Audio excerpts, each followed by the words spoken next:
Well, how are you? Okay. It's up to the county.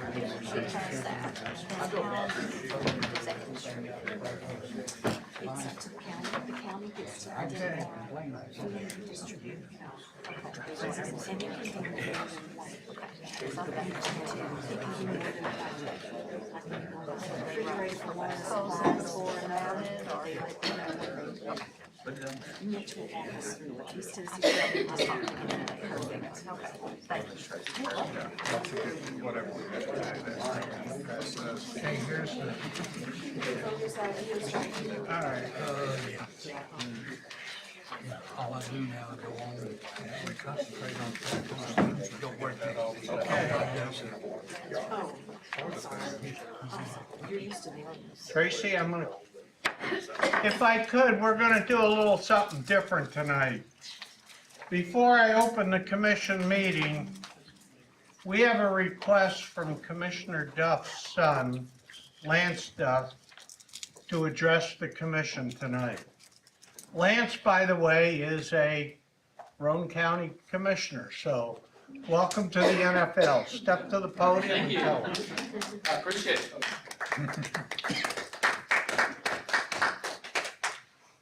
I would like to thank the Loudon County Commission for allowing me to speak tonight.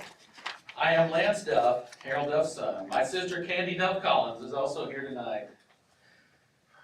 My father served in the Army for 2 years as an educator in Lenore C schools for 36. Part-time for Edward Hadley and Loudon County School System for 5, part-time with the Loudon County Juvenile Center for 14. He was elected 9 times to serve as District 5 County Commissioner.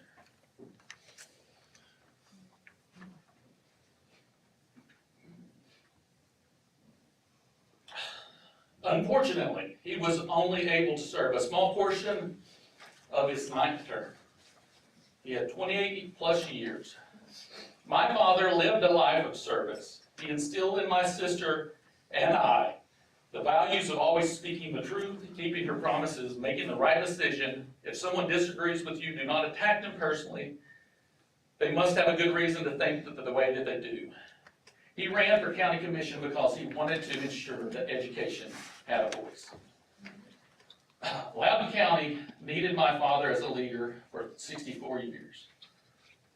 We could not go into any restaurant where at some point someone would come up and say, talk about the influence that he had on them as a teacher, as a principal, or as the director of schools. He always encouraged others to be better than they thought they could be. After my younger sister and mother passed away, my father needed Loudon County and his friends in county leadership. County commission and helping others was his reason to continue living. He always wanted to be a caregiver. Candy and I were able to provide for ourselves, and he turned all of his efforts to county commission. He considered all county commissioners, past and present, to be his best friends. It did not matter if members disagreed on votes. He felt it was important to be friends with one another afterwards. My father lives on in the people that he has touched. He inspired me to choose education as my career and for me to serve my county on the Roane County Commission. His brother was an educator for over 40 years, and Larry, his brother, had 2 daughters that are educators. Dad has a granddaughter that is a teacher in Georgia, and my oldest daughter will be a teacher in 1.5 years. He believed that education can change children's lives for the better. He always encouraged students and people to achieve their dreams. I appreciate Vance Shaver nominating Joe Morrison as my father's successor. Dad would want someone special to share his values, that shares his values. Anyone that ever ran against him obviously did not have the same views on issues that he did. Joe Morrison is married to my dad's, Joe Morrison is married to my dad's niece, Lisa. This is Larry Duff, his brother's daughter. Joe has worshiped with Dad at Good Shepherd United Methodist Church ever since he married Lisa. He has been a part of our family as boyfriend, fiance, and husband to Lisa for over 40 years. Dad would want Joe to fill his seat for the next 20 months and beyond if Joe would like to run in 2024. I know that Joe will support education. Lisa would make his life miserable if he did not. I would like to thank Loudon County for being the inspiration for my father's 60-plus years of service. He loved and lived for this county. Thank you. Thank you.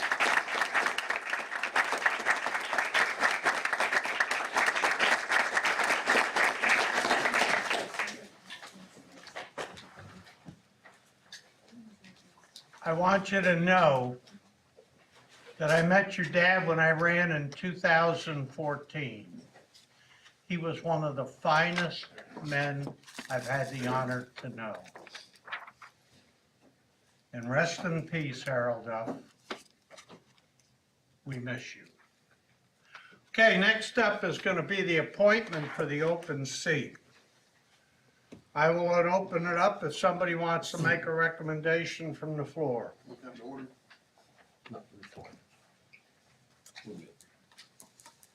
Mr. Chairman, as I spoke at the workshop, I certainly will be nominating Mr. Morrison for the seat.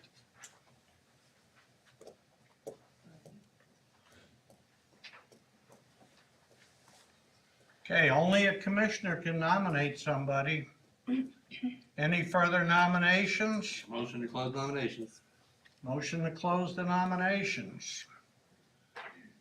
Okay, we're gonna do this one on a roll call vote, because it has to be unanimous.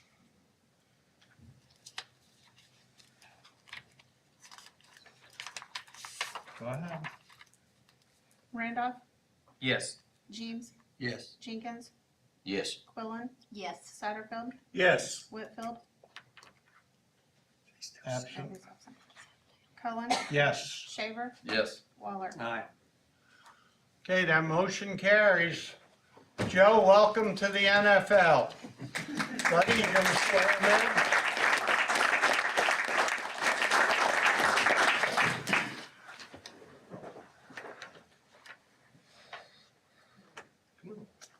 Come up with it.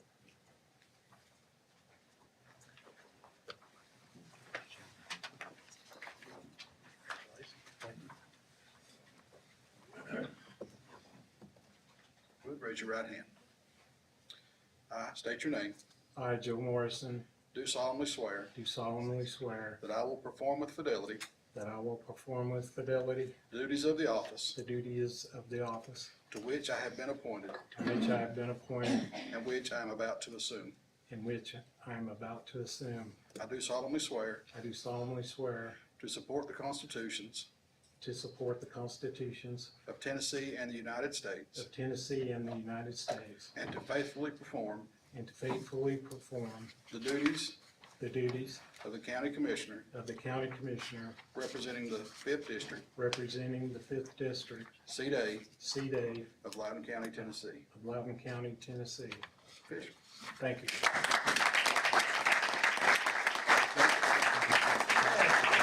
I'm going to sign them now. I can. You gotta sign.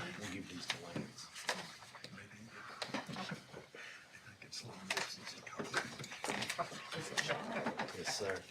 It's been a pleasure.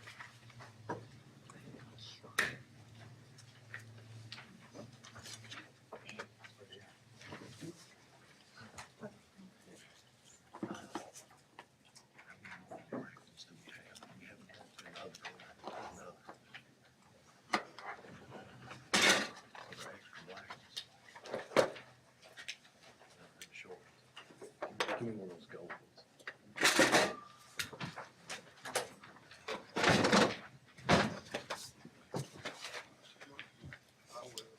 Yours and him, Tammy. Joe. There's yours. Thank you. Pleasure, honor. Come on up, bro. Really? Come on. Leaving already.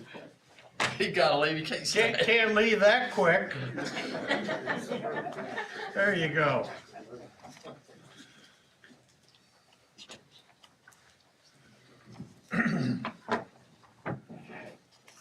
Okay, I'm going to formally open the Loudon County Commission meeting for December 5th, 2022. I've asked Commissioner Quillen to open the meeting with a pledge and a prayer. Okay. Let's go ahead and pray first. If you'll bow your head with me. God, we thank you for this day and for each one here. We pray for the Duff family, that you would continue to surround them with your love and your care and your comfort. We will certainly miss Commissioner Duff. He impacted us all in one way or another. We're so thankful for his service through the many, many years and the love that he had for his family. God, I pray that you would be with us all here on the commission, especially Joe Morrison and his family as he takes a seat on county commission tonight. We pray that you would guide us in all we do and that we would do all things pleasing to you. We pray for our troops in harm's way, and we pray for our districts that we represent. Help us to focus on the real reason for the Christmas season. That is the birth of Jesus Christ. Keep us safe as we leave tonight. All these things I ask in Jesus' name. Amen. Amen. Let's pledge, please. I pledge allegiance to the flag of the United States of America and to the republic for which it stands, one nation, under God, indivisible, with liberty and justice for all. All right. Tammy, call the roll. James. Here. Jenkins. Here. Quillen. Here. Satterfield. Here. Cullen. Here. Morrison. Here. Shaver. Here. Waller. Present. Randolph. Here. Okay. Next up is the adoption of the December 5th, 2022 Commission agenda. So moved. Second. We got a motion and a second. The only change I would make is when we get to the meeting schedule, the budget meeting that used to be at 4 on Mondays will be at 3. Okay, we got a motion and a second to approve the agenda. Who's second? It was William Jenkins. Any further discussion? All in favor signify by saying aye. Aye. Any opposed? Next up is the reading and acceptance of the November 7th, 2022 Loudon County Commission minutes. Mr. Chairman, I think Tammy has made some changes and corrections since she first sent it out and went online. So with all the changes and corrections she's made, I'll make a motion to approve the minutes. Okay, we got a motion to approve. Do we have a second? Second. Got a second from Randolph. Commissioner Randall. Any further discussion? All in favor signify by saying aye. Aye. Any opposed? Okay. General public comments. Amber, come on up to the podium. Thank you, Chairman, and I certainly appreciate you all having me here tonight and letting me speak. As I speak on behalf of Mayor Eakins and City Council with Lenore City regarding item 11B in your agenda, at least that's the item number it was on mine. I'm assuming that's the same. I do want to make a few points with regard to that item, and then I'll sit down. But Chairman, I did want to say, as you know, we did not solicit the property owner, Mr. Dan Smith, to be annexed into the city of Lenore City. He approached the city to be annexed. Item number 2 is, as you know, if the county were to file litigation, which I think is what might be considered tonight, against the city with regard to this, the only winners will be attorneys. And the taxpayers, both city and county taxpayers, will be losing in this. Number 3, has the county attorney not advised you that you have little to no standing and that the only party potentially being harmed is Mr. Dan Smith, the property owner for the last 16 years? Number 4, the city believes that we should not be in the business of telling property owners what they shall and shall not be able to do with their property, and we believe that the county should be able to do that also.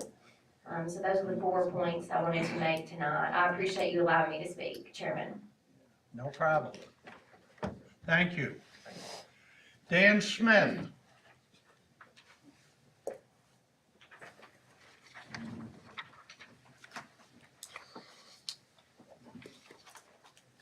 Thank you, Mr. Chairman. I just echo what Ms. Amber has said. Dan Smith, brief introduction. I know we went through this last week, but third generation Marine, supported the U.S. government for 28 years now in 32 different countries. As I said last we met, bought this property 17 years ago. The question was asked, why do I want to annex it? I'll be very clear about this. This property is an asset. It's no different than if I had cash in the bank, I would deploy it where it will bring the best return. In the county, that property as an asset is depreciated in value because of the no development moratorium. And that's fine, that's the county's prerogative. I have no plans for the property. I know Mr. Shavers put on Facebook today that potentially I've met with developers. That is not true. That perhaps Mr. Ross has reached out to me. Never met Mr. Ross. Have no plans to, have nothing to do with Mr. Ross. There are no plans with this property. Haven't done anything with it for 17 years. I'm not compelled to do anything with it right now, other than get it annexed as it is annexed into Lenore City.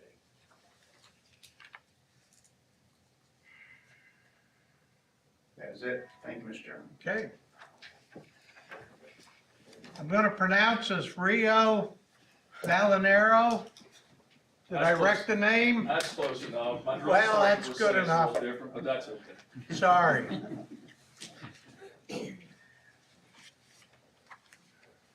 Thanks, Mr. Chairman. Thanks all that are giving us the opportunity to be up here and get a chance to speak. Thanks for everyone that came in on a rainy night to support our cause. My name is Rio. Rio, could I ask 1 second? Yes. Those that are here about this issue, I'll go ahead and say opposed to this issue. Would you just go ahead and stand up for just a second? You'll still get your time to speak. I just want to know who all's here. Okay. Thank you very much. My name is Rio Valeriano. Not too unlike Mr. Smith. Served 10 years in the Army, 21 Juliet, and was a captain. Was a SAP. I appreciate your service, Mr. Smith. I live at 680 Highway 70 West, and just west of the 25 acres that Lenore City has allegedly annexed into Lenore City. I'm here in opposition of this annexation for the following reasons. Based on the interlocal agreement that was codified by Loudon County and Lenore City on November 24th, 2003, due to, once again, Lenore City making an uncontrolled land grab of properties in Loudon County. Known as Resolution Interlocal Agreement number 2005-4-11-16788A by Lenore City, and number 040405-A by Loudon County, adjudicated in Chancery Court of Loudon County, Tennessee, Civil Action number 10456. I won't belabor going through the complete document. I have some high points. Term and Condition 5 states that any parcel, in this case Mr. Smith's 25 acres, that is clearly outside the urban and planned growth boundaries, must be received in writing by said owner to Loudon County first, and then secondarily approved by Lenore City Council in order to be annexed. It's clear as day. Section 6-58-118 in the state code, it states the tract in question has to be contiguous to a tract of land that has the same owner and has already been annexed by the municipality, in this case Lenore City. He doesn't own that contiguous piece of property. Doesn't own mine, doesn't own Tim and Tammy Purcell's. It doesn't say either or. It's crystal clear that it must meet both. The reason I bought where I bought was because I knew I was protected, my family was protected, from irresponsible urban sprawl. I knew that the current infrastructure, in particular sewer, was years behind in the capacity to handle future land grabs by Lenore City without investing millions to handle the demand for low-income housing. I'm sure it's a lot more than the attorneys that would be involved in this. I knew that for me to free-range cattle, I needed to avoid areas where urban sprawl and high-density residential entitlements did exist. Since I purchased my farm, Mike Ross and Travis Fuller bought the Ross farm directly behind me and had the ability to build upwards of 600 plus affordable homes. And conceivably, if this passes, Mr. Smith will be granted up to 18 DUs per acre, or adding another 450 dwellings potentially, with a road or access to Highway 70 required, which clearly creates all sorts of issues with the maintenance of traffic onto Highway 70 and the Blue Line Creek that traverses his land and mine. And respectfully, Mr. Smith, you and I had a conversation where you did speak to Travis Fuller and Mike Ross. What? How did Lenore City annex, how did Lenore City, these are my questions I'm proposing to our board. How did Lenore City annex this tract without following legal protocol? How was Loudon County not afforded the respect and legal courtesy to exercise their rights under this resolution and state law? How did Lenore City get away without a proper public hearing and not violate Sunshine Law? Advertising, and I have now been told it's affectionately called the smut sheets, I doubt constitutes proper notice. In closing, I'm here to ask for our collective voices to be heard, and more importantly, to protect us. If Lenore City gets away with this, it opens up Pandora's box to no resident, no subdivision in Loudon County being safe or protected from future uncontrolled land grabs by Lenore City. Thank you. Thank you. Timothy Purcell. Thank you all, and thank you, Commissioner Rio. Appreciate the introduction there. Thanks for the opportunity to speak. My name is Tim Purcell. My wife Tammy and my daughter Taylor are with me tonight. I'm representing them. We are transplanted New Yorkers. Please do not hold that against us. They still call us Yankees, but we've been here nearly 30 years. We've lived in East Tennessee now, it's 27 years plus, and we call Loudon County our forever home. We love it here, we're never leaving. We own a 44-acre horse ranch. I know I don't look like a rancher, but I'm on the opposite side of the proposed annexation property owned by Dan Smith. Let me apologize for what you're about to hear, because if people would just do the right thing, I wouldn't be here, you wouldn't have to listen to this. But you see, Lenore City has put you in a terrible position. And as I understand it, and hope, you're as concerned as I am and the roughly 30 some odd people behind me that have the same concerns. It seems to me that Lenore City has willfully, purposefully, and illegally ignored item number 5 that Rio mentions on the interlocal agreement, signed by Loudon County, signed by the city of Lenore City, that requires any annexation outside the UGB to be first reviewed and approved by you all in order to be then subsequently voted on by Lenore City. I think it's a little more than ironic that the interlocal agreement was an outcome of the same inappropriate behavior several years ago. That interlocal agreement was authored as a way to ensure this doesn't happen again or in the future. And now it seems the city has purposefully ignored it. For context, our horse ranch is more than just horses and a barn. I know that Dan Smith looks at his land as an asset. That is his right. Zoning laws, this interlocal agreement, urban sprawl consideration is also the right of the collective groups. We live on our horse ranch as well. There's just 2 homes there. My daughter Taylor lives in the old farmhouse. Tammy and I live in a home that we built on the other side of the property. Our land is gated, it's fenced, and it's made secure specifically for the care of horses.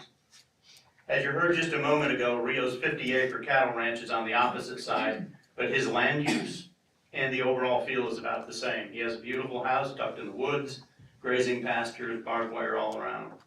Most of the land around us is country. It's farming, it's agriculture. The view from almost any window is grass, trees, and hay fields. Just like you would expect, it's quiet and it's peaceful. That peaceful setting is absolutely perfect for raising and care of horses. If you've been around them, you know they can easily be spooked. They require a calm, relatively distraction-free environment. That's why we chose that land. High-density housing built onto a toothpick narrow strip of 25 acres of land is not peaceful. It's loud, it's bright, and brings with it significant transfer of liability to me as renters or homeowners with unattended children or teenagers decide they want to engage with livestock, be it longhorns on one side or horses on the other.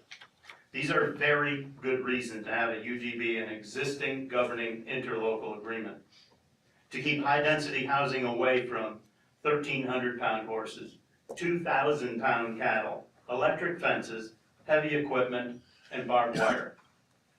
Ladies and gentlemen, we farm and we ranch. It's demanding work, but we love it, and we love that way of life. Introducing hundreds of apartments, homes, and people next door just isn't a good idea, and that wasn't the original intent nor the purpose of that land. I'll close with the obvious. I'm 100% against the annexation, and importantly against the seemingly wanton and willful disregard that Lenoir City has for the law as it's written. I think it's shameful they show you no respect, and especially for Loudon County and for your leadership roles in it.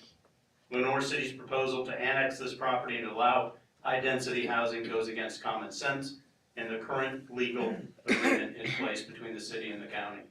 If it's not stopped and stopped forcefully, my family and I will simply be one in a growing and unending list of folks that are going to approach this podium with the exact same story.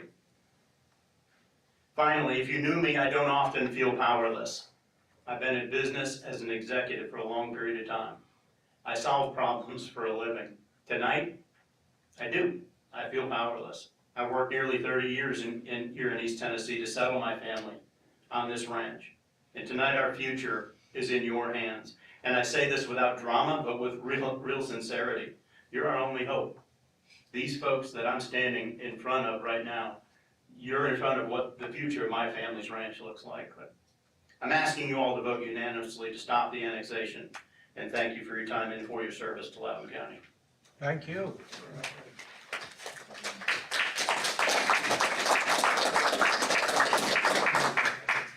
Richard Leach.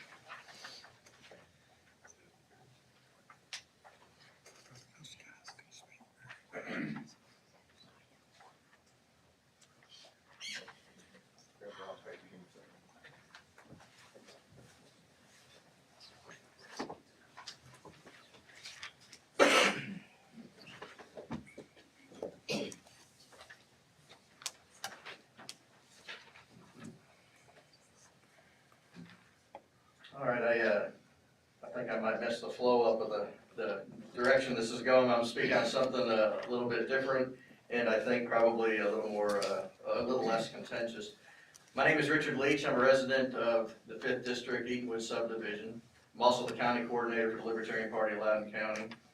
I'm here to thank you for considering the resolution to protect the medical freedom of those serving in the Tennessee Army and Air National Guard and the Tennessee State Guard, and urge you to adopt it tonight. I'm also here to make sure you're aware that the recent letter spearheaded by Governor Lee and signed by 20 other state governors that politely asks congressional leaders to remove and prohibit the COVID-19 vaccine mandate on members of the U.S. Armed Forces by the Secretary of Defense on 24 August 2021 should not be confused as accomplishing the same things as this resolution does.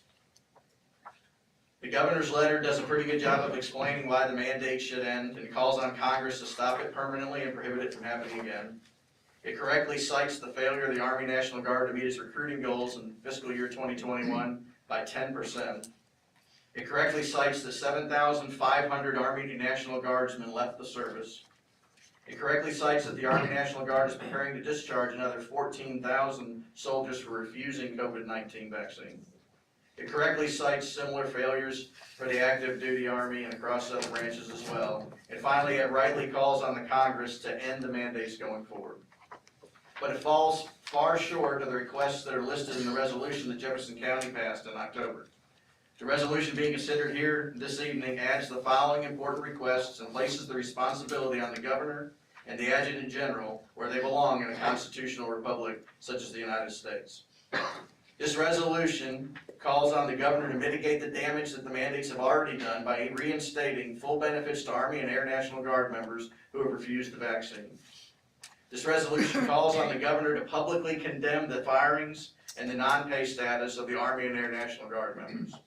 It requests that the governor call on the Tennessee Adjutant General to coordinate a lawsuit with other states and file an emergency injunction against the DoD and Biden administrations for the unjustified mandate.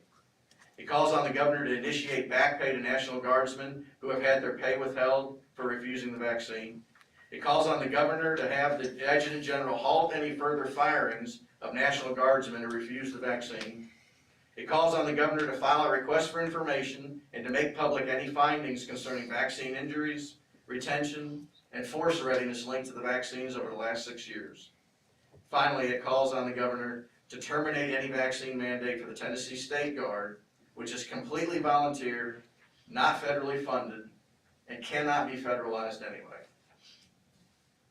The last 2.5 years have shown anyone willing to pay attention that the federal government considers the Constitution less than even a speed bump when they want to force the people of the various states and territories to get in line and do whatever they're told by social and economic planners that are more than 500 miles away. The Constitution makes clear that the powers that the federal government has are enumerated in Article 1, Section 8. The 10th Amendment makes clear where the rest of the powers reside, in the state governments or the people themselves. Governor Lee's letter to Congress is a nice gesture, but Tennesseans will not remain free unless and until our governor exercises the powers that the federal and state constitutions grant his office. He has the power to nullify unconstitutional federal mandates. He didn't in this instance, but he can at least in part make up for it by standing up for his soldiers and airmen in the Tennessee National Guard and the State Guard. This resolution, especially if it is adopted by this commission and others across Tennessee, sends a message that we expect him to do just that. Thank you for your time this evening and for your concern for the rights of the men and women in Loudon County and across the state in the Tennessee National and State Guards. I urge you to adopt this resolution and to encourage your colleagues in other counties across the state to do the same. Thank you. Thank you.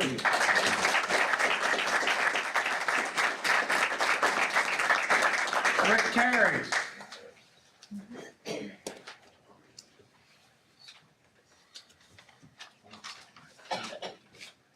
Well, as you might guess, I'm here because of this annexation. I represent 4 generations of Terrys that live on Highway 70. We've been there since 1996. That's 26 years. And I have dealt with this density incident once already. Before the growth plan came about, just a few months prior to that. And it was Miss Abbott that had 50 acres across the street from me. And there was a gentleman, his name was J. Dunlap. He was Blount County. And Loudon County was kind enough to inform us about this situation, and he was interested in that 50 acres. And it was absolutely beautiful, right across the street from where I live. And it wasn't what we wanted, but they said, Mr. Terry, if Jay Dunlap proposes a plan, if you sit down and visit with him, and you guys approve it, we'll let it happen. But if you don't, we won't. And this was prior to everything. So in my front yard, I sat down and visited with Mr. J. Dunlap, me and Mr. Ted Walker Sr., Joe Lee, and a handful of other neighbors. And we weren't happy with it, but we didn't oppose it. And then they went across the street and they built Abbott's Crossing. And they didn't collect any bond to help make sure that J. Dunlap did it right. But J. Dunlap filed bankruptcy. And the county had to come back in behind because there were no bond money. And they had to fix flooding that took place in that subdivision that had nothing to do with me. Water's running down the road, running in people's driveways, flooding their properties, and y'all had to fix it. This was in 2000. Just a little history about what's been happening. So then we get, years later now, we've got this growth plan, and it's what they're wanting to do is illegal. This is supposed to protect us, and you guys are supposed to protect us from this situation legally. So I'm asking y'all to consider not letting this happen and protect us, because, listen, I own a business in Knox County, and I lived in Knox County, and I drive back and forth, and I see what's happening in that county, and I left that county to come to this county because we didn't have to deal with this, and now here it is in my backyard with my neighbors. This is wrong. Y'all need to make it right. Y'all need to protect us from this kind of shenanigans of people coming in and doing this. It's just not right. And I'm gonna tell you, you commissioners are in other districts, get ready. It's gonna come to yours too. So y'all better beware. This ain't over. This ain't over. Thank you. Thank you.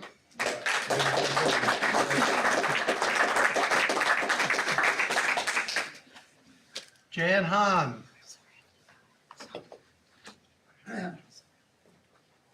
Good evening. First, Mr. Purcell, where are you? I moved here about 4 years ago from New York City. I want to give you a hug. They still call me. I know, it never ends. I'll take it. So this is a topic about 11A, the storage facility, which has to do with archives.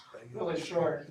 The discussion about archives is nothing less than a discussion about the principles by which a government operates. This is what I mean.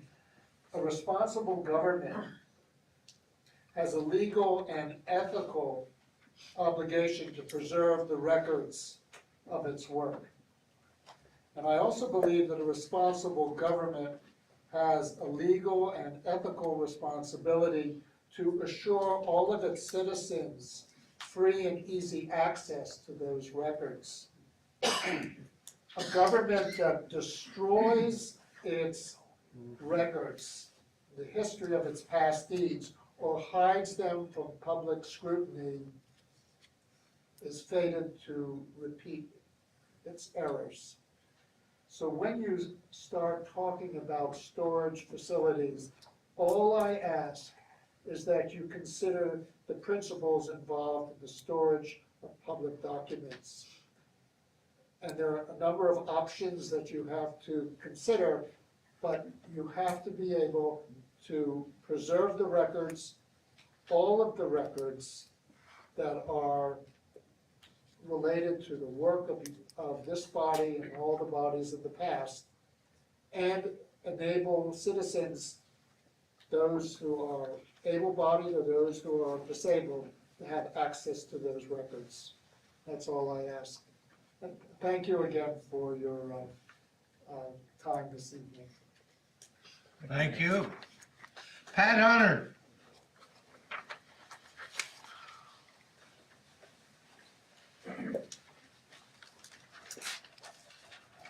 My name is Pat Hunter, and I'm going to talk about the archives. I've distributed a letter that I sent to the mayor. This has to do with, it's a letter of support regarding 2 vacancies currently on the Public Records Commission.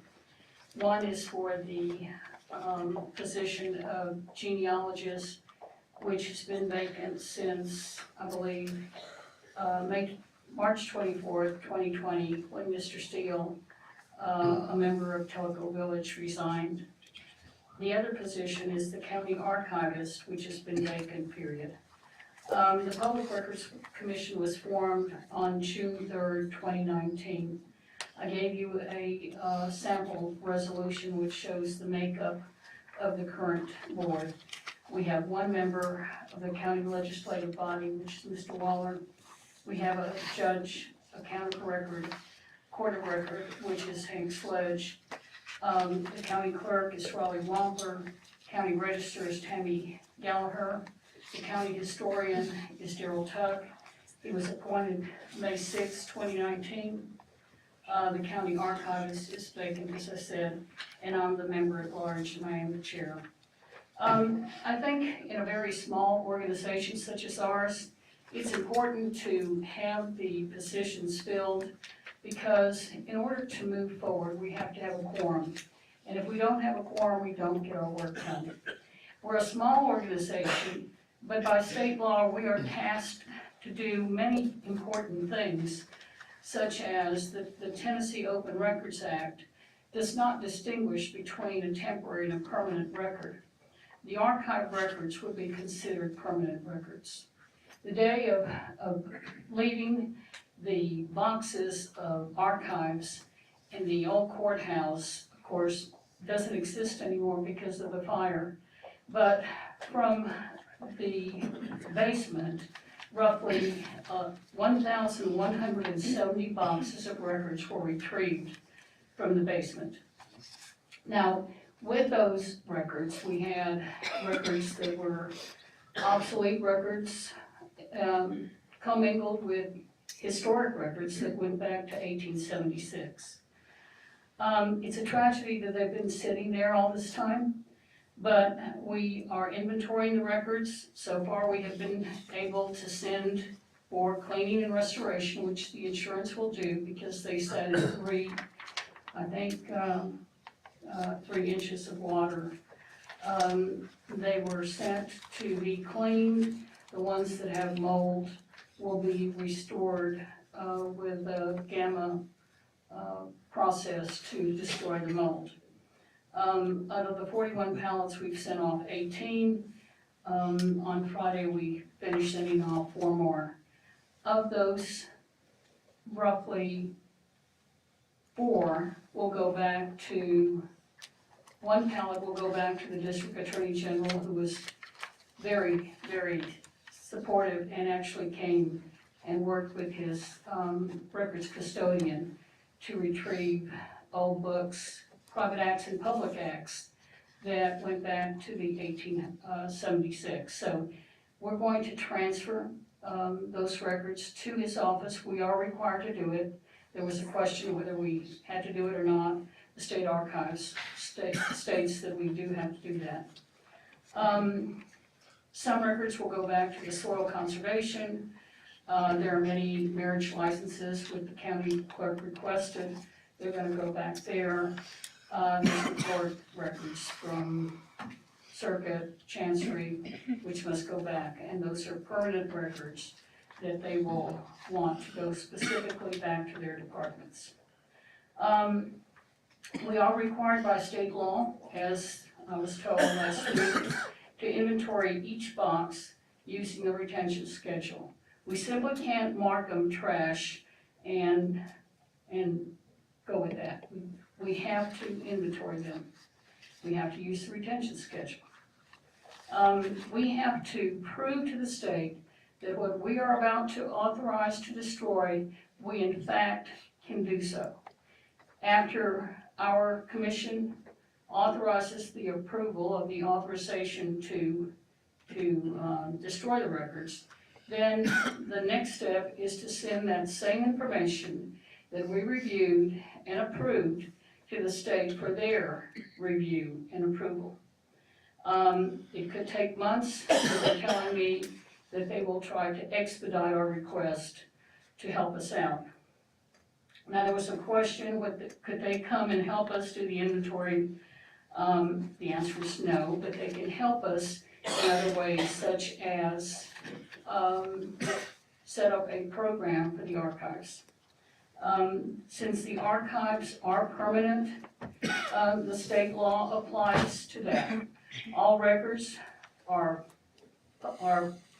all public records are open for inspection by any citizen of the state unless the law says otherwise.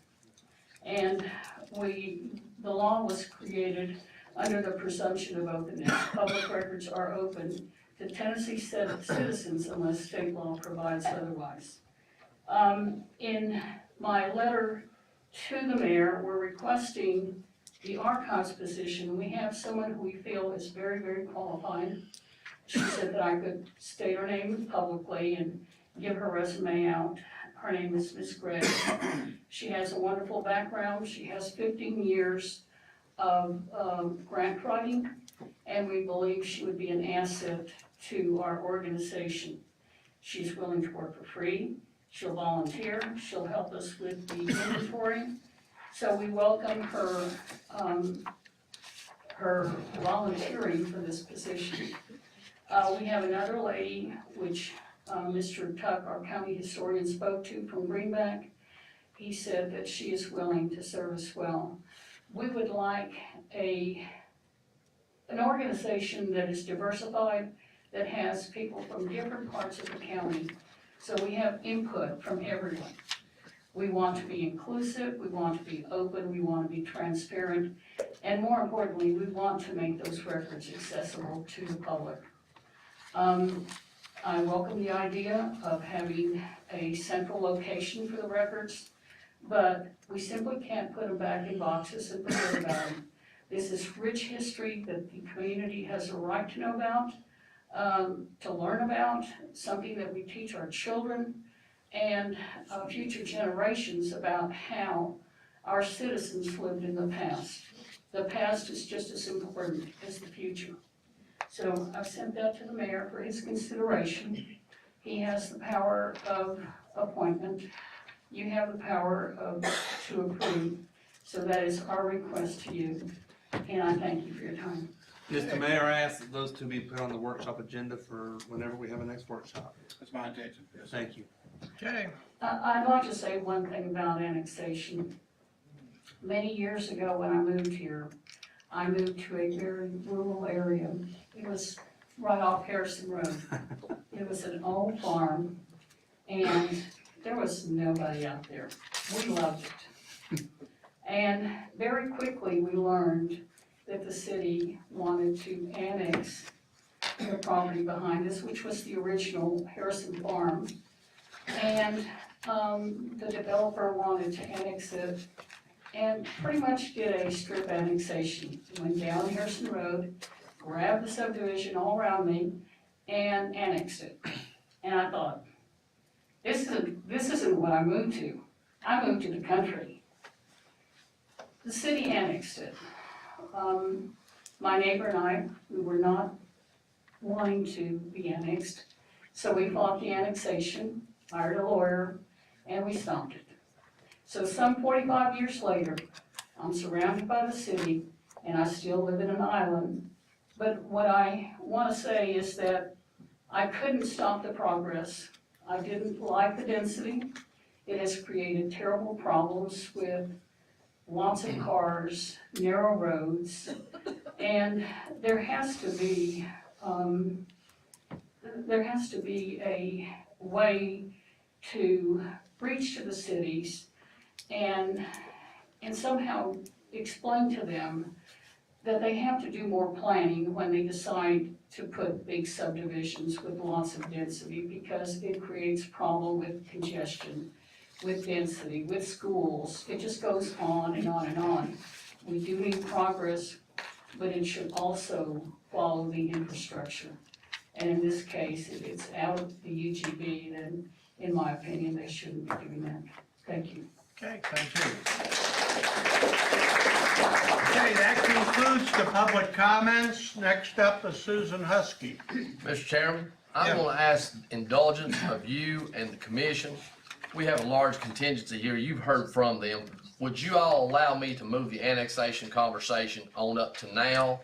Have that be done, and if they don't wanna stay, they can exit out. Would y'all permit that? I don't have a problem with it. All right, Mr. Chairman, you've heard from the citizens, and they represent a lot more even than's here tonight. Tammy, if you get me back up there, there's no, as Mr., I'm gonna say Rio, I can't say his last name. As he said, there's no ambiguity. We have our interlocal agreement. We sued them. This was what came out of the court case. It was supposed to come here first. It's outside the UGB. The state law clearly says it has to be the same property owner. No options. It's not a choice. I appreciate Ms. Scott coming down and giving the city's viewpoint of it.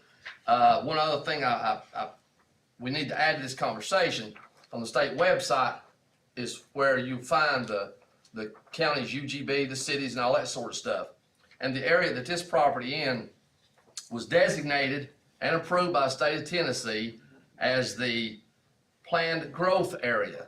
And a planned growth area is to remain rural, undisturbed, undeveloped. So add that to this combination of problems we've got with that. So the last time the property owners here, somebody asked him, had anybody filed or complained about the idea of being annexed, and he said no. And I mentioned that's because nobody knew. They know now, and it's not the appropriate place for annexation. What I'm gonna ask for this commission to do tonight, and I'm gonna put it in the form of a motion, is that we ask the mayor to take this up with the county attorney and take any and all appropriate actions to undo this annexation. Because if we let it stand, as they have said, there's nowhere to stop. It's a domino effect from here on out. You've got a gentleman sitting on the front row right here, Mr. Golden. He lives out on Paw Paw Plains. That's as far out of the county as you can get. I mean, he found a dead guy across the road from his house in a tote one day. I'm telling the truth. But he's been affected by this development in Lenore City. They have flooded him, they've mudded him, they've done everything under the sun to him. This impacts a lot of people outside of just the tiny little area they do. So the city's hanging their hat on, well, it's contiguous, the map, it's contiguous with a parcel that's in the city. That's not what the law says. But if you go by that, man, we can just keep contiguous and out till there's nothing left in Loudon County but city. My motion is that we direct the mayor to take any and all possible action, legal action, to undo or to stop this annexation. Second. Okay, we got a motion by Commissioner Shaver, seconded by Commissioner Waller. Any further discussion? Tammy, read the motion that's taken.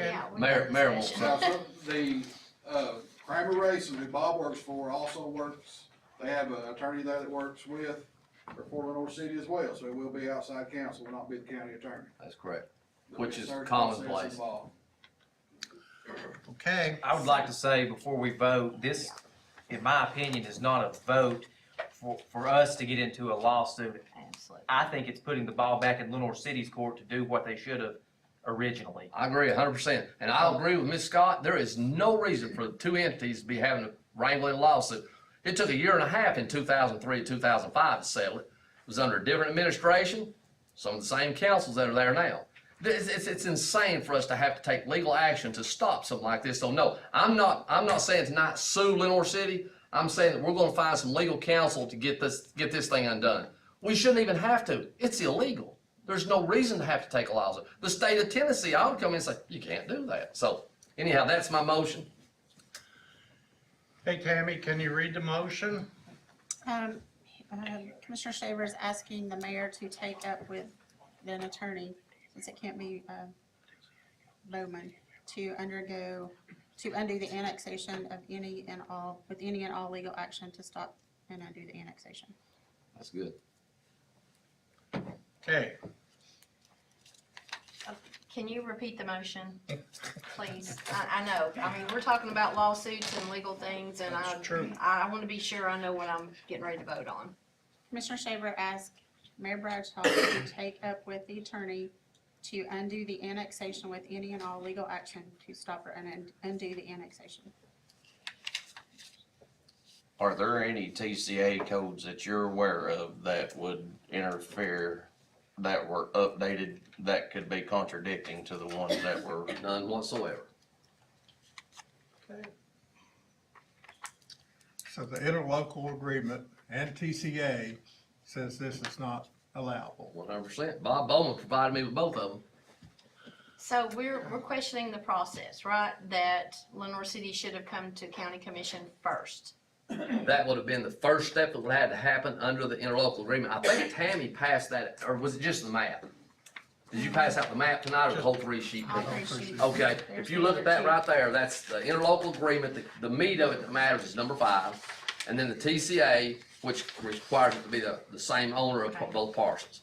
So yes, the question is, had it been done properly, it would have had to come here first. Okay. But that doesn't get the hurdle over the state law. It's still got to be the same property owner, and it was not. And that's the only way. Annexation outside the UGB can only happen if the UGB is expanded. That's why it gives you the process for how you can do it. Originally, it was very complex to change the UGB. You had to go back to the coordinating committee. It was a whole big thing. 2015, I believe, is when they changed this up and made an option like this, where you can expand your UGB through the process, then you can annex inside your UGB. But there is a process to do it, and it has to meet certain criteria. None of this meets that. Okay. With on the way this one's rolled out, and the one that you handed us, do you have to meet all three All of three, these? yes, Or just All two three. out of the three, or? all three. And I think it's 56, 50, 104, if I remember right, that was talks about,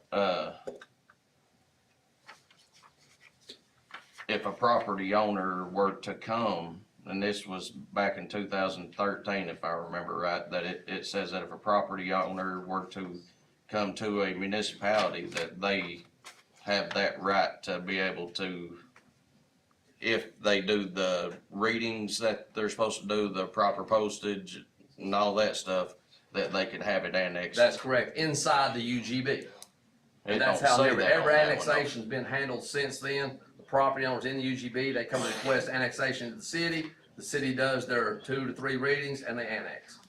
Has it always been practiced since that's been To my written? knowledge, there has never been a deviation from that. To my knowledge, this is the first potential annexation outside the UGB that I'm aware of. If they did it, I didn't see it, didn't catch it, but it's easy enough to go see where the city limits are and the UGB are. Okay. Because I don't see it's been a winning situation for the county nor the city if we Well, end up I getting agree into a 100%. lawsuit. It's a So- simple solution. Back up and do it right.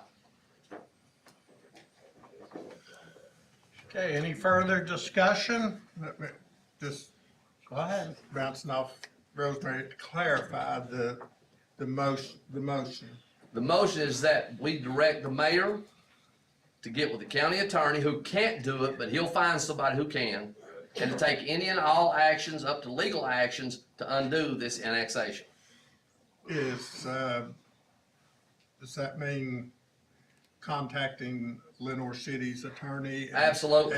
And. Everything possible. We're not gonna go file a lawsuit. Not tomorrow. No. It would have to come back here to get to that part. We're gonna ask an attorney to talk to their attorney and kind of logically look at this, and like you said, if they will back up and do it right, then we can handle it. We have no complaint. Okay, so we're not filing a lawsuit, we're just gonna let the lawyers talk to each other. Try to resolve it. Probably not. I wanna ask him to come up and speak. Well, I'll you have to ask ask you the to come up chairman. and speak. Chairman, can I come up? I just had a couple of, I just wanna make sure I understand the process. Is that okay? I'd like to have him come up and speak. Come on up.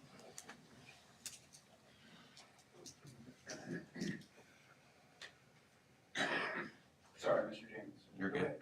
I'd ask you to come up and speak. Okay, thanks. So I just want to make sure I understand the process. So with every implementation, there's I know it can be confusing, but there's a strategic implementation or a strategic plan to tackle the implementation.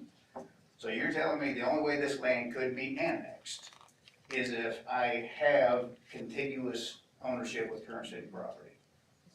No, that's what the state law says. Fair enough? Yeah.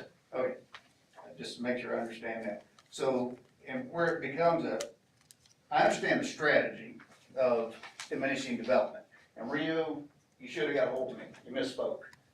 It's funny, when I asked you via text. Mr. Chairman, I'm gonna call order. He had a question, we answered. He and Mr. Rio can get together after the meeting. We're motion and second, it's time We're to in the vote. middle of a vote here. Yeah, it was. Well, I just want to make sure, so just to understand, so the only way that this property gets annexed into the city is if I do go to Mike Ross and sell it to him, if that's who is developing the other acreage. And it comes to the county commission first. But if he already owns it, right? Still comes to the county commission first. Interlocal agreements there too. So if he owns that property and it's contiguous and he approaches the city for annexation. Correct. Would it then therefore, the way I read it, it doesn't even go to the county commission at that point? It can't get beyond the interlocal agreement. It overrides, I mean, it's the leading document right here. The interlocal agreement says anything outside the UGB has to come here. And the interlocal agreement was drafted in 2003. 5, actually, 2005. Started in 3, finished in 5. I'd be curious, has the county commission made any material changes since then that would breach the interlocal agreement? Absolutely not. So the referendum of no development would not be a material change? I'm gonna call order again, Mr. Chairman. We haven't eliminated development in Loudon County. Let's clarify Okay, that. fair enough. Okay, I just wanna make sure I understand, because it's, I think I'm clear now. All right, thank you. Thank you. Okay, any further discussion? Read the motion one more time. I think read that, what you've got underlined. I've read it, I've got it memorized. But it says you don't have to convene if he were to sell it. You don't have to convene the coordinating committee. Okay. That's referring to the coordinating committee in the old way that had to be done. That eliminated that. It was an impossible process to try to do it. Okay. Commissioner Shaver made a motion to direct Mayor Bradshaw to get in touch with the county attorney to take any and all legal actions to stop and undo the annexation. We got a motion and a second. Tammy, read the roll, call the roll. Jenkins, No. Quillen, Ooh, goodness.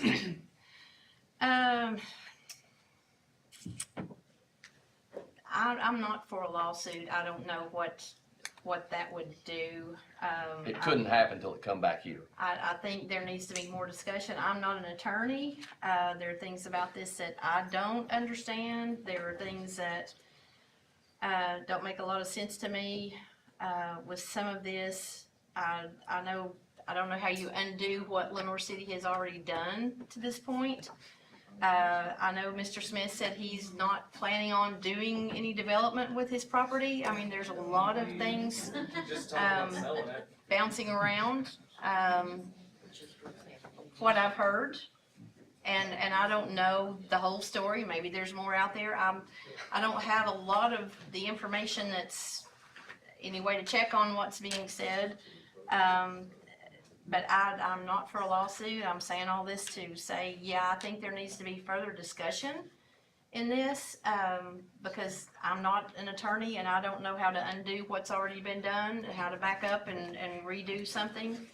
But evidently protocol was not exactly followed. But maybe there's a way to work all this out. So I guess I'll say, yeah, we'll work it out. Satterfield, County Commission doesn't have the authority to supersede TCA or the existing interlocal agreement regardless of the circumstances or people involved. Yes. Cullen, Yes. Morrison, Yes. Shaver, Aye. Waller, Aye. Randolph, Yes. James, Yes. Okay, buddy, I'll take it back to Lenore City. We'll take it to our attorney who will deal with Yeah. it. Mr. Chairman, quickly, we've done it, you heard it. If you wanna stay, you're welcome to stay. If you don't, you're welcome to out of here right now. It's up to you all, totally up to you all. Yeah, man. Thank you Mr. all. Chairman, just a couple minute break here, we'll let those folks rail out of here. Okay, you want a 5-minute break? 5-minute break.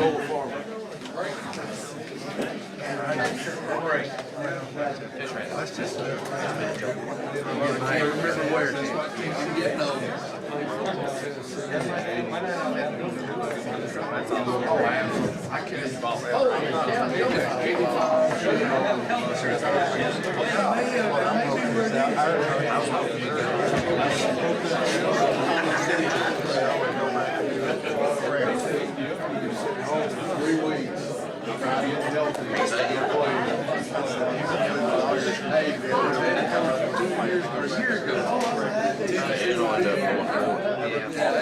That's why I keep looking. You know how I feel.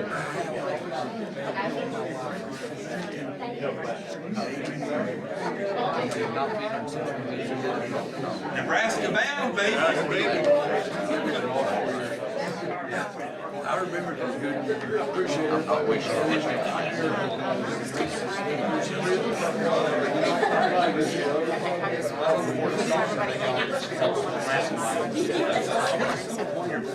Hey. Yes, sir. Y'all hot right now. Keep in touch. I'll keep everybody in touch. Let's roll out. There you go.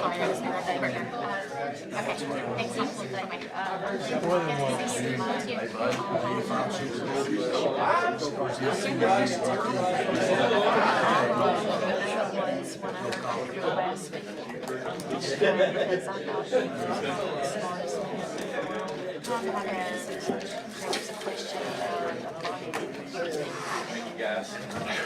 It was submerged in water. And he said, and I was. No idea, I can't imagine.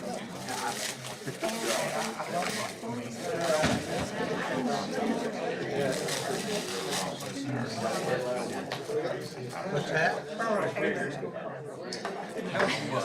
I know, we're supposed to know, but this right here is so much legal stuff that I'm going to and I Okay. Yes, I don't know about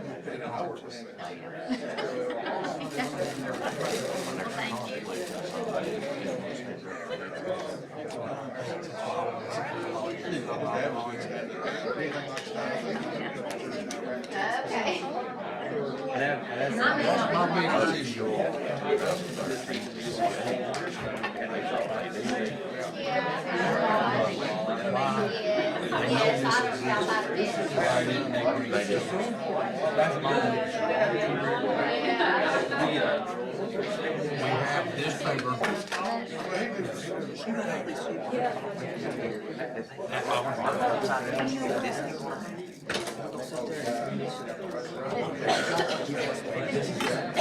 I'm telling you, I felt the same way. I'm thinking, they were the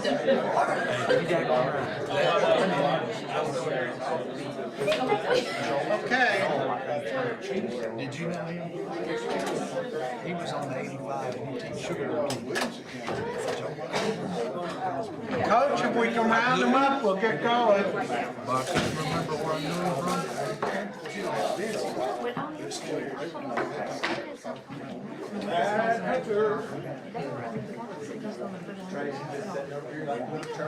I know another. How you doing? Okay. All right, we're gonna go back in order here. What's that, brother? I appreciate that. Susan, you're up.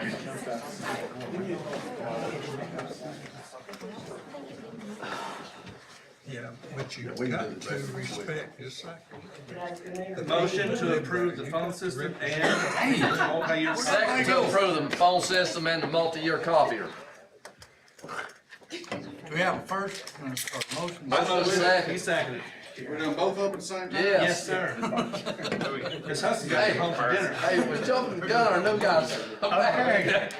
Hang on one second. He's still taking the smelling salts. Come on, Joe. Did he get lost? I think he went to the restroom. He's actually out there with us. There he comes. Come on, Joe. Come on, Joe. You late for the first meeting, man?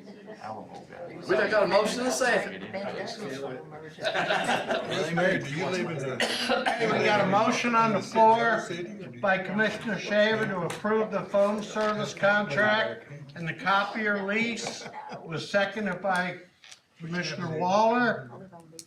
Any further discussion? Money involved, call the roll. Quillen. Aye. Satterfield. Aye. Cullen. Aye. Morrison. Aye. Shaver. Aye. Waller. Aye. Randolph. Aye. James. Aye. Jenkins. Yes.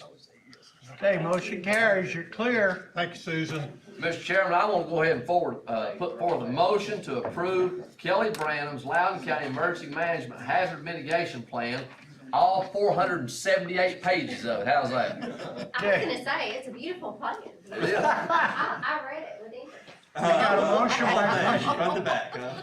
we got a motion by Second. Commissioner Shaver, seconded by Second. Commissioner Waller. Any further discussion? All in favor signify by saying aye. Aye. Any opposed? Kelly, you're clear for takeoff. Thank you. Thank you, Kelly. Okay. Mayor Bradshaw. Thank you, Mr. Chairman, under my name there, item number A, these all went through the budget committee. and most were unanimous. Motion to approve all, just one question, why is 9B and F1 the same thing? Does it matter? What? Huh? Where's F1? It's included, It's in the budget. Oh. It's a rescue plan. Okay, motion to approve 9A through E. I'll second that, with the noted change that 3 o'clock will be budget meetings instead of 4. Fair enough. Second. Okay, we got a motion and a second. Where's the motion? I think we got a motion, second, third. Waller, Shaver, and you made the change of 3 o'clock to budget meetings. Yep. Okay. Any further discussion? All in favor signify by saying aye. Aye. Any opposed? Number 10 is my item I put on. It deals with the National Guard and the Jefferson County resolution. I think it's important that we pass it. Hopefully it will. I think what's going on now with the military, and I've had a number of phone calls from my friends and neighbors in the village about it. I think it's horrible that the midshipmen up in Annapolis went through all the academy and then were denied their diploma because they didn't get a vaccination. I will say it until I die. That's a decision you make between you and your doctor. So, Is that a motion? that's a motion to approve I'll it. give you a second. Okay, we got a motion. I can't make the motion, it's gotta be somebody I'll make a else. motion. There you go. Okay, we got a motion and a second. Any further discussion? All in favor signify by saying aye. Aye. Any opposed? I would also ask that we send a copy of that, Tammy, to Tim Burchett and Marsha Blackburn. Okay, Van Shaver.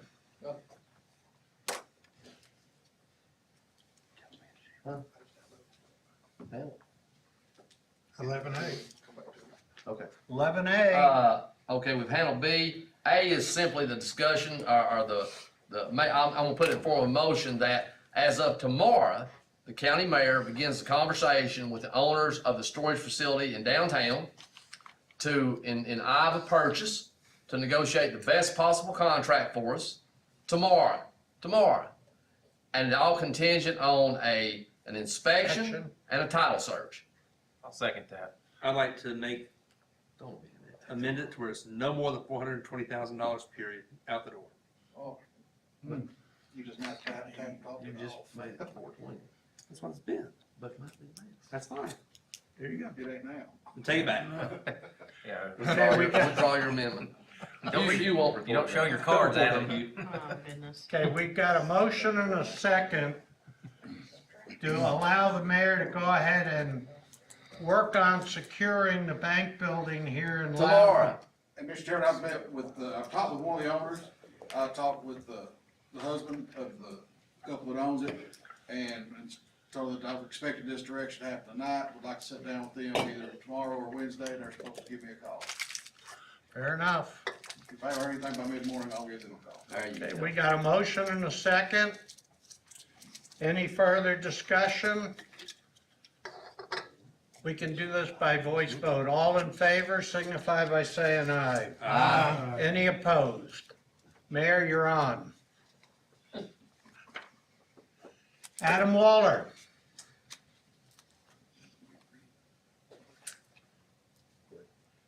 You still with us? I am. I was listening. We sent a recommendation to the Planning Commission for retention pond standards. I know they're addressing it at the next workshop to increase it from 25-year floods to 100-year rains at the next Planning Commission meeting. They don't have to come back to us. So, which won't be till January. So I want to make sure that we don't have people sliding under the radar trying to get plats in. So I just want to say any plats received have to have 100-year stormwater until then. So there's really just a moratorium on 25-year detention ponds. Is that a form of motion? Form of motion. I'll make a second motion, Mr. Chairman. I had a gentleman standing on my porch today, on my road, when we were taking up the conversation about duplexes, where they could be, sewer, half acre per side or an acre for a duplex, we had at least 2 builders were savvy enough to run down here to Jim's office and get their applications in before it made the trip from us to planning back to us. So we now have 4 duplexes being built, various areas of the county, that were able to get in under the wire before it actually got to us. And lesson learned, people pay much closer attention to what we do than others. So what he's saying, if it makes the paper in one little paragraph somewhere, they're gonna go to 100-year storm detention ponds, then Thursday, there'll be 6 of them down there trying to get their application into Jim before we actually take this up. And it'll be a while before it gets back with the holidays and everything. So that's my reason to support it. And just for the record, Lenore City has 100-year rain retention ponds, and so does Knox County, City of Knoxville, Blount County, and all the cities inside of Blount County. So we're just trying to catch up. Keeping up with the Will counties. you restate your motion for me? Maybe, I guess. Dr. Pepper, any plat submitted needs to have a 100-year retention pond, or it won't be accepted until we pass this. Okay, we got a motion and a second.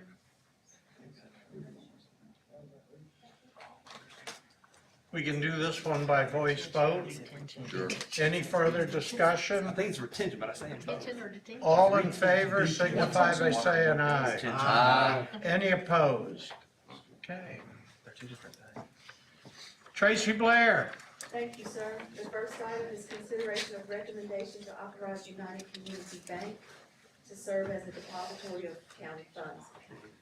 The county commission several years ago approved First National Bank for this purpose, but of course, they have since merged with United Community Bank, and their records just need to be updated. So Make a motion to approve, Mr. Chairman.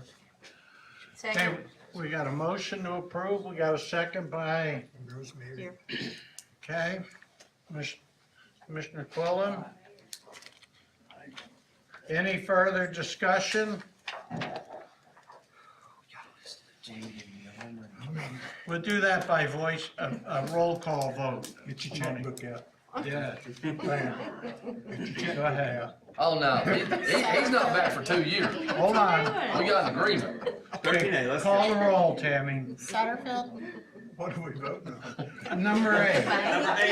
Change, adding signatures to the bank account. The sheriff distracted me from that. Yes. Cohen, Yes. Morrison, Yes. Shaver, Aye. Waller, Aye. Randolph, Yes. James, Yes. Jenkins, Yes. Quillen. Yes. Okay. Mr. Chairman, in the essence of time, I'm gonna make a, Tracy, look at me. Kelly? Sure. All 3 of them. I'm gonna make a motion, we approve B, C, and D on all of these, applications, for grants that don't require matches. I'll make a motion, we approve them. Second. Okay, we got a motion by Commissioner Shaver And none of them require, no matching match. required. to approve B, C, and D. Seconded by Commissioner Waller. Any further discussion? Tammy, call the roll. Cohen, Yes. Morrison, Yes. Shaver, Yes. Waller, Aye. Randolph, Yes. James, Yes. Jenkins, Yes. Quillen, Yes. Satterfield. Yes. Ta-da. Okay, Can I comment on that, Chairman? you're done. I know, but I just want to, can I make a comment quick? Sure, It's go about ahead, make money, sure. no. It's not wanting money, actually, it's in appreciation for the 1.7 million we've got through the money that y'all approved for us, it's very appreciative. When I Keep rubbing ran- it in, go ahead. When I ran, I told you that we would definitely dive into more grant options or opportunities. The first one is self-explanatory with the grant, with no matching funds for training for our corrections officers, and it will benefit the sheriff deputies as well. The C and D are combined technically in a $100 million grant through the governor's office for violent crime intervention, with no matching funds for this. 166 is an automatic, just a basic application for, but we are trying to do a collaborative venture with Lenore City Police Department and Loudon City Police Department. and trying to do a competitive grant for $2 million. What this is for technically, we had a meeting the other day, is to try to upgrade our radio systems with buying new radios for all 3 departments. That, I don't know if you're aware of it at the time, but our radios at 800 megahertz does not work inside the schools. So this primarily is to fix so we can have communication within a school if an incident were to happen inside the schools, which we found out also when Lenore City had their incident recently. And we've known this problem, and we feel this is a good time to go after some money to help get that paid for. Good. Not from the county money. Good. I just want to say thank you for the other money you've offered, and we'll try to get back as much as we can. Thank you, Sheriff. Thank you, Sheriff. Thanks, Sheriff. Okay, Tracy? The next item is consideration of recommendation to approve a resolution authorizing Loudon County to apply for the fiscal year 23 CDBG Addressing Food Insecurity Grant. Motion So to moved. approve, go ahead. I'll second for discussion. Who's gonna make the motion? Rosemary? Rosemary. Okay, got a motion to approve, seconded by Commissioner Waller. Any further discussion? Briefly, Mr. Chairman, I voted against this in Budget Committee because at the time we had very limited information about what it was, what were gonna be the details. We now have a little more. I think Buddy sent the thing out to everybody earlier today with a little bit better detail. Tracy, I think, said that probably East Tennessee Development District may manage this one. They will. So, all that said to say, I was the holdout in budget, but now that we've got some information, I'm fine to go with it. Okay. Any further discussion? Call the roll on that, it's money. Okay. Cullen, Yes. Morrison, Yes. Shaver, Aye. Waller, Aye. Randolph, Yes. James, Yes. Jenkins, Yes. Quillen, Yes. Satterfield. Yes. Okay. Next item on the agenda is consideration of approval of a resolution to authorize expenditures from ARPA funding. The first resolution that you have, and these were included in your packets of information. But the first one is the $4,400 for the push-button door opener that you approved in item 9B. This resolution will follow the same format that we've been using for ARPA funding, and I'm requesting your approval of that. Mr. Chairman, make a motion to approve That's a high both of price. them or one of them? That's a high price doorbell, isn't it? One of them. Yeah. Okay, is it? It's a motion to approve the first one. Second. Okay, we got a motion by Commissioner Shaver to approve the doorbell, seconded by Commissioner Jenkins. Any further discussion? Call the roll. Morrison, Yes. Shaver, Aye. Waller, Aye. Randolph, Yes. James, Yes. Jenkins, Yes. Quillen, Yes. Satterfield, Yes. Cullen. Yes. Okay, And the second resolution that's related to ARPA is actually a resolution that will amend the resolution that you adopted on November 7th related to the $700,000 for Loudon County Fire Rescue. This resolution will provide direction as in the manner that those funds will be dispersed. And is outlined there in the resolution. It will be dispersed in 3 different installments, the third. The first installment, once they present a fully executed contract for construction of the building. The second installment, upon presentation of a certified pay application indicating that at least 33.33% of the total contract amount has been paid by Loudon County Fire Rescue. And then the third installment, when 66% has been paid. All of these, the documentation will be presented to the Director of Accounts and Budgets and the County Mayor. I make a motion. Second. okay, who made the motion? Bill. Okay, Bill James made, Commissioner James, seconded by Commissioner Shaver. So there's $700,000 for the Loudon County Fire and Rescue. Any further discussion? Tammy, call the roll. Shaver, Aye. Waller, Aye. Randolph, Yes. James, Yes. Jenkins, Yes. Quillen, Yes. Satterfield, Yes. Cullen, Yes. Morrison. Yes. Okay, And the next item on the agenda are budget amendments related to the funds that are listed in the, on the agenda. The Budget Committee recommends approval of all of them. Mr. Chairman, I'm going to, even before we get a motion second, there's one item in there. Y'all remember the discussion we had in the budget committee, and that's the, audio equipment for Mr. Tuck. I think he just left, for the historian. I was present at another meeting, had some conversation with Mr. Tuck. Mr. Tuck doesn't want his operation tied to the public records body. It needs to be a separate, standalone thing. So the conversation was either under county commission's budget or under the mayor's budget or somewhere to that effect. So that's the only thing I know in here that needs a little bit of clarification. So you want it in a different appropriation? I don't even know where you have it right now. Right now, it's in the preservation of records Right. budget. That's where the amendment Right. is presented. Let's slide it under the mayor. It's really not an expense of the mayor's office. Would you be comfortable with me, I need my chart of accounts, I'm sorry. To make one? Right, to find an appropriate location if you want it someplace else? Yes. Yeah, even if we make it just independent of itself. Exactly. Yep. I Okay, think can it do needs to that. have its spot wherever it is. I can do that.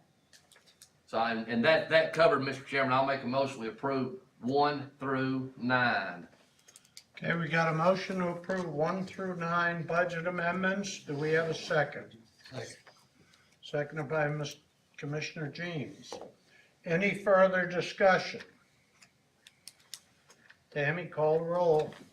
Waller, Aye. Randolph, Yes. James, Yes. Yes. Jenkins, Quillen, Yes. Satterfield, Yes. Cullen, Yes. Morrison, Yes. Shaver. Okay, And prior to the meeting summary, financial statements for the month of November were distributed, as well as copies of the October budget committee meeting minutes.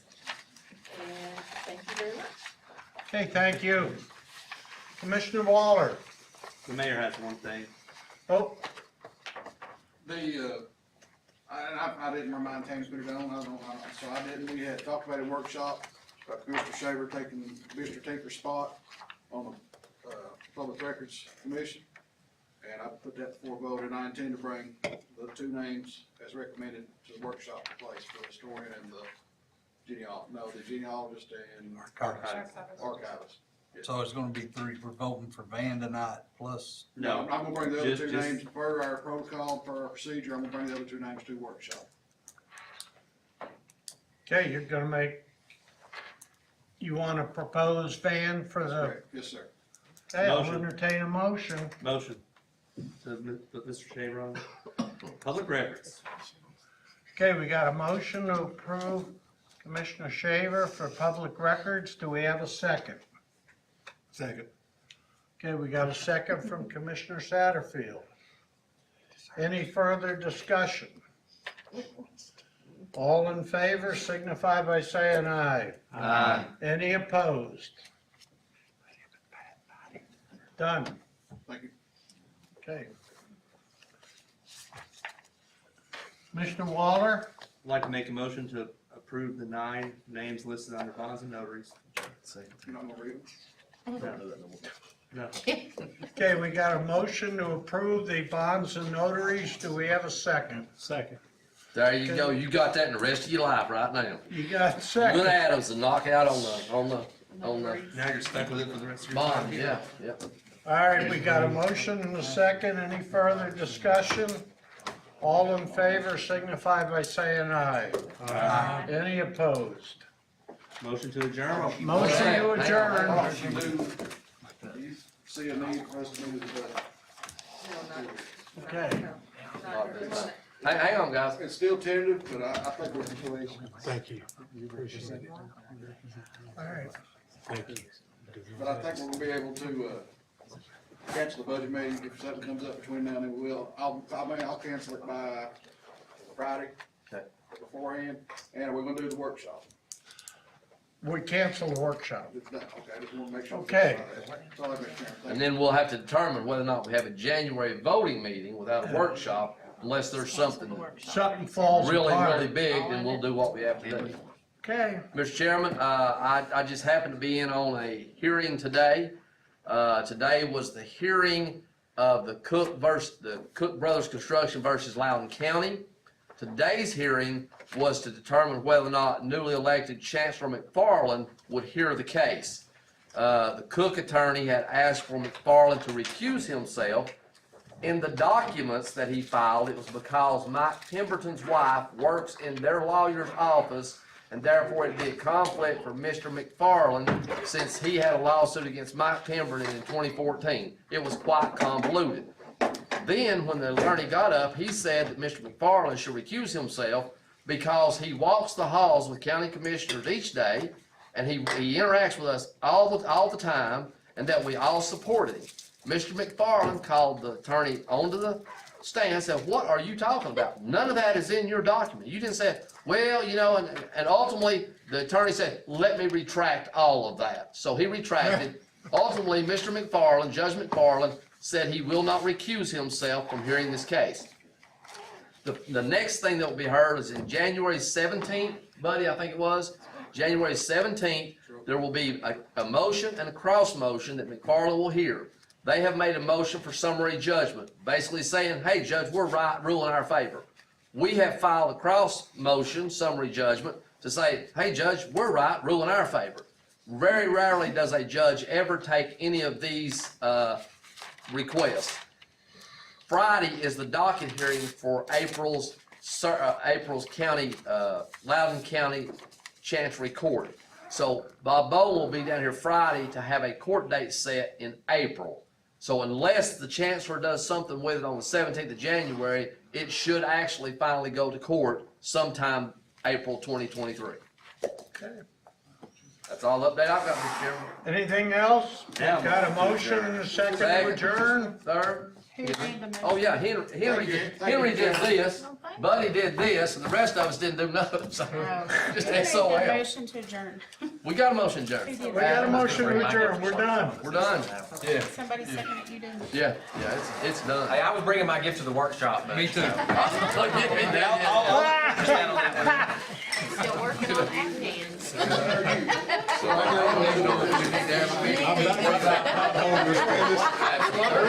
was there at 8:30 this morning, come find out it started at 9:30.